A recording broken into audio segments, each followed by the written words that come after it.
নমস্কার, আপনি কেমন আছেন? ভালো আছেন? এই দেখেন আমার রাত্রে হয়ে গেছে, এখন রান্না করতেছি, ভাত বানাচ্ছি। এই দেখেন, এই এর জন্য বানাচ্ছি। এ তো ভাত খায় না, রুটি খাবে, ডাল রুটি। এর জন্য ডাল রুটি বানাবো।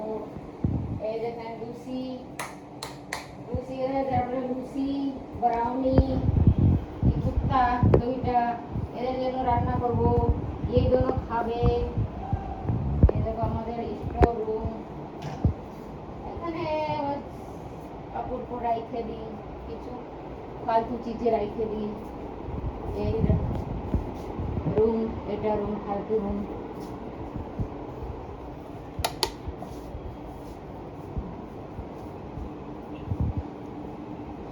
তারপরে বিগ বস আমরা রান্না করে খাওয়ার সময় বসবো, বসে বিগ বস দেখবো আমরা।